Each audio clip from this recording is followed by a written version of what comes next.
आज के लेक्चर में हम पढ़ेंगे एंटी साइकोटिक्स के हवाले से। और आज के लेक्चर में एंटी साइकोटिक्स के हवाले से जो पॉइंट्स हम लोग डिस्कस करने वाले हैं वो है साइकोसिस। हम साइकोसिस के बारे में जानेंगे और शाइज़ोफ्रेनिया या स्किज़ोफ्रेनिया ये क्या है इसको हम जानेंगे, और जो काज बनता है साइकोसिस का वो काज जानेंगे, और जो क्यूर या ट्रीटमेंट है साइकोसिस की वो जानेंगे। यानी कि हम लोग फिर जो फार्माकोलॉजी है एंटी साइकोटिक्स के हवाले से वो जानेंगे। तो स्टार्ट करते हैं हमारे पहले टर्म से, एंटी साइकोटिक्स से। टॉपिक की हेडिंग से एंटी साइकोटिक्स क्या है। एंटी का मतलब है अगेंस्ट, साइकोटिक्स का मतलब क्या है, साइकोसिस से लिया गया है। साइकोसिस के खिलाफ जो हम लोग ड्रग्स लेंगे उनको हम लोग कहते हैं एंटी साइकोटिक्स। वो ड्रग्स जो आप लोग लेते हैं टू ट्रीट द साइकोसिस उसको कहते हैं एंटी साइकोटिक्स। अभी हमारे पास साइकोसिस टर्म जो है इसको थोड़ा सा हम इसको एलेबोरेट करते हैं कि साइकोसिस है क्या। यहाँ पर जो इंग्लिश में लिखा है कि it's varieties of mental disorders that relate inability to differentiate between the real and fake, and यहाँ पर लिखा है प्लस सेल्फ मोटिवेशन।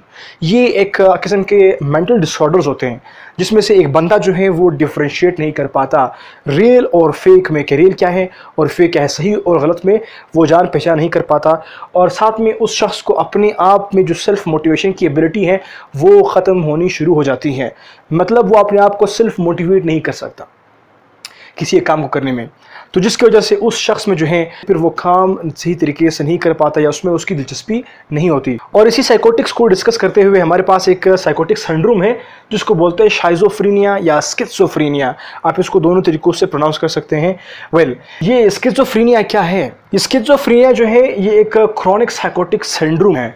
आप कह सकते हैं कि ये बहुत सारे हमारे पास जो साइन सिम्टम्स की एक मिलावट से एक किस्म का साइकोसिस बनता है जिसको हम लोग कहते हैं स्किज़ोफ्रेनिया या शाइज़ोफ्रेनिया।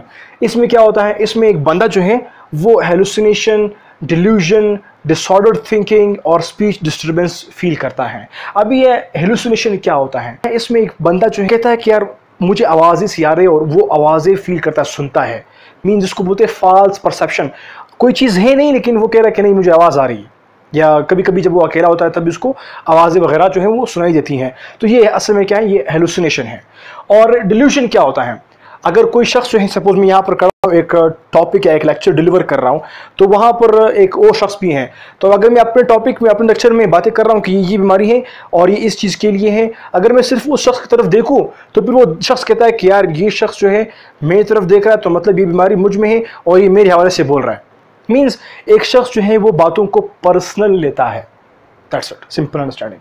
और डिसऑर्डर्ड थिंकिंग क्या होती है, बस उसकी थिंकिंग जो है उसमें एक ऑर्डर नहीं होता, फास्ट थिंकिंग और रैंडम थिंकिंग किसकी होती है। और स्पीच में भी डिस्टर्बेंस होती है, वो बातें जो करता है उसमें कंटेंट नहीं होता, उसमें दम नहीं होता, बस सिर्फ या तो फालतू बोलेगा या फिर मतलब ये कि आप कह सकते हैं कि उसके बोलने में जो है एक असर नहीं होगा और वो एक डिसऑर्डर वे में बोलेगा। और नेक्स्ट हमारे पास है कि इसके काज क्या है, चाहे वो स्किज़ोफ्रेनिया हो या फिर चाहे हमारे पास जो भी साइकोसिस कंडीशन हो, इसमें काज क्या है, द वेरी प्रोमिनेंट काज। यहाँ पर मान लिखा है कि नंबर ऑफ हाइपोथेसिस हमारे पास हैं, अवेलेबल है कि ये साइकोसिस होती हैं जिन वजूहात से हैं, उनकी वजह से हमारे पास डिफरेंट किस्म के हाइपोथेसिस मफरूज़े होते हैं। लेकिन एक बात जो वेल नोन है कि अगर हम लोग डोपामिन की कंसंट्रेशन को फोकस करते हैं तो फिर साइकोसिस जो है वो फिर एक तरीके से हम लोग ट्रीट कर सकते हैं। अभी मेरा क्या मतलब इस सेंटेंस से कि अगर हम लोग डोपामिन की कंसंट्रेशन को फोकस करें तो साइकोसिस में क्या होता है या स्किज़ोफ्रेनिया में हो, तो ये बात एक ऑब्जर्व्ड है ना आफ्टर अ लॉन्ग डिस्कशंस कि डोपामिन की कंसंट्रेशन जो है वो इंक्रीज़ हो जाती हैं। अगर डोपामिन की कंसंट्रेशन इंक्रीज़ हो जाती है तो वो साइकिक कंडीशन को क्रिएट करते हैं, साइकोसिस कॉज करते हैं। और हमारी जो स्किज़ोफ्रेनिया है, शाइज़ोफ्रेनिया है, इसको भी हम लोग एंटी साइकोटिक्स ड्रग्स के थ्रू ही ट्रीट करते हैं। वो क्यों? क्योंकि अक्सर औकात लोगों ने, साइंटिस्ट ने, रिसर्चर्स ने अप्लाई किया और स्टडी किया कि हम लोग डिफरेंट ड्रग्स देते हैं उससे कुछ नहीं होता, लेकिन जब हम लोग एंटी साइकोटिक्स यूज़ करते हैं, लाइक अगर हम लोग डोपामिन की कंसंट्रेशन को रिसेप्टर पर बाइंड होने से रोकते हैं, मीन्स रिसेप्टर की जो एक्टिवेशन है उसको हम ख़त्म करें या कमज़ोर करें, तो उससे फिर हमारे जो साइन और सिम्टम्स हैं इस साइकोसिस के तो वो तकरीबन से कम हो जाते हैं या एलिविएट हो जाते हैं, मतलब उनकी शिद्दत में कमज़ोरी सी आ जाती हैं।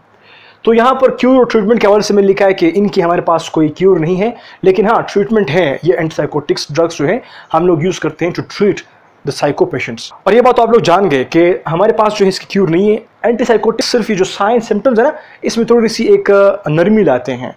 पहले बहुत शिद्दत से हुआ करते थे साइन सिम्टम्स, अभी थोड़े से नरम होंगे, मीन्स सॉफ्ट होंगे, तो उनकी जो एक सेवरिटी थी वो थोड़ी सी कम हो जाएगी।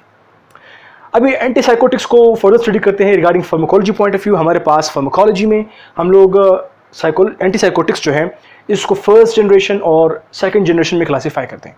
फर्स्ट जनरेशन को हम लोग टिपिकल और ओल्ड जो ड्रग्स हैं वो भी कह सकते हैं।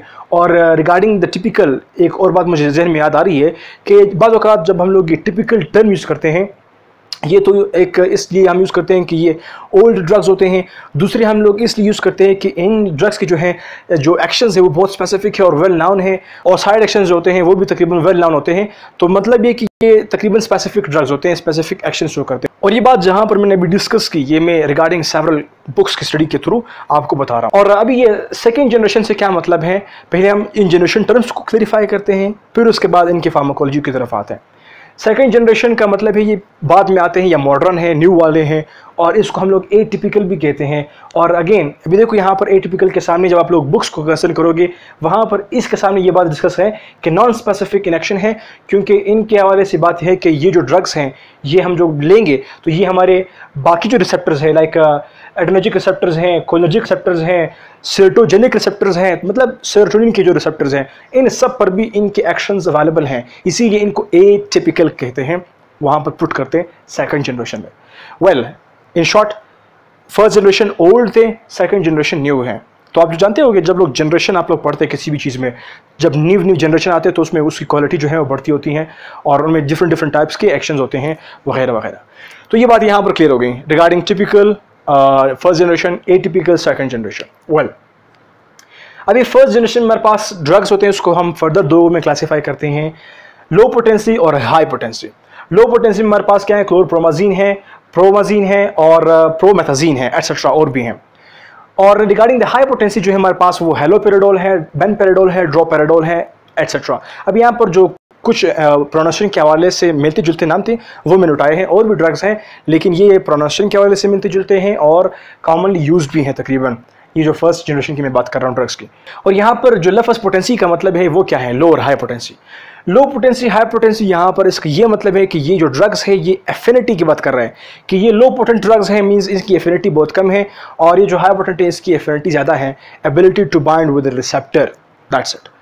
लेकिन फिर भी अगर कोई कन्फ्यूजन और सवाल डिफरेंट तरीके से आपके जहन में आता है आप उसको पूछ सकते हैं, कमेंट बॉक्स में ड्रॉप कर सकते हैं। सेकेंड जनरेशन हमारे पास जो ड्रग्स हैं वो एटिपिकल, एग्जांपल हमारे पास क्या है, वो हमारे पास है एरिपेप्राजोल, क्वेटाइपिन एंड ओलाज़ेपिन। तो ये हमारे पास क्या है, सेकेंड जनरेशन के ड्रग्स हैं।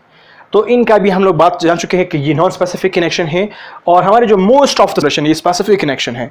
डायरेक्टली हमारे पास ये जो रिसेप्टर है डोपामिन के उसको बाइंड करके उसको इनहिबिट करेगा, लेकिन ये जो हमारे पास एटिपिकल हैं ये डोपामिन के साथ साथ अभी मैंने बात डिस्कस की सेरोटोनिन, कोलिनर्जिक, एड्रेनर्जिक रिसेप्टर पर भी ये बाइंड करता है, हत्ता के हिस्टामिनर्जिक रिसेप्टर जो हिस्टामिन के लिए होते हैं वहाँ पर भी ये बाइंड करते हैं। तो जिसकी वजह से हमारे पास जो डिफरेंट टाइप्स के साइड इफ़ेक्ट्स हैं वो इसी की वजह से हम सीन करते हैं या वो सीन होते हैं जो डिफरेंट टाइप के साइड इफ़ेक्ट्स हैं।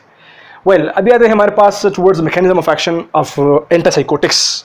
अभी ये मैकेनिज्म ऑफ एक्शन इन सब के लिए कि ये कैसे अफेक्ट करता है, एक जनरल मैकेनिज्म ऑफ एक्शन है, ओके। लेकिन जब हम बात करते हैं रिगार्डिंग सेकंड जनरेशन तो फिर ये मैकेनिज्म थोड़ा सा डिफरेंट हो जाएगा। क्यों?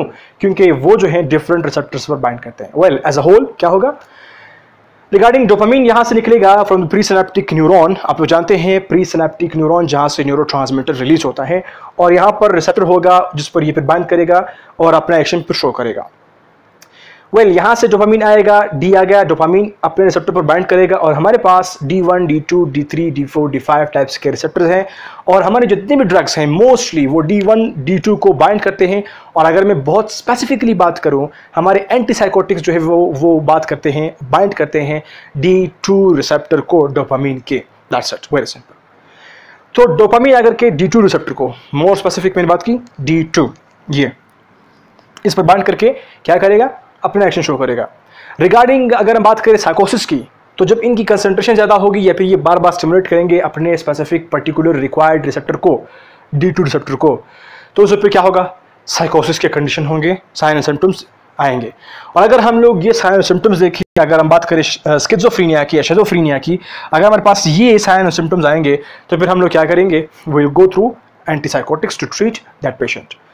वेल, तो फिर हम क्या करते हैं, एंटीसाइकोटिक्स जब देते हैं उससे आकर के ये एंटीसाइकोटिक्स कंपैटिटिवली कंपटीशन करता है डोपामिन के साथ। तो ये जो है antipsychotics regarding potency point of view, ये ज़्यादा जो है वो एबल है to bind to the receptor और to cover the receptor as compare to dopamine. तो ये जब आकर कि यहाँ पर रिसेप्टर को बाइंड करेगा फिर dopamine will not be able to bind. तो जब डोपामिन आएगा नहीं तो डोपामिन का जो एक्शन था वो फिर नहीं होगा, जिससे फिर क्या होगा, हमारे जो कंडीशंस थे वो फिर नॉर्मलाइज होने शुरू हो जाएंगे, यानी कि हमारी साइकोसिस जो है वो कम होनी शुरू हो जाएगी, उसके जो साइन और सिम्टम्स थे वो एलिविएट होना शुरू हो जाएंगे। That's a very simple understanding regarding the psychosis, antipsychotics, pharmacology and etc. Hope so आपको समझ आ गया हो। अगर फिर भी कोई confusion है या question है, आप हमसे पूछ सकते हैं और हम आएंगे आप लोगों के आंसर्स के लिए very soon. Thank you for watching.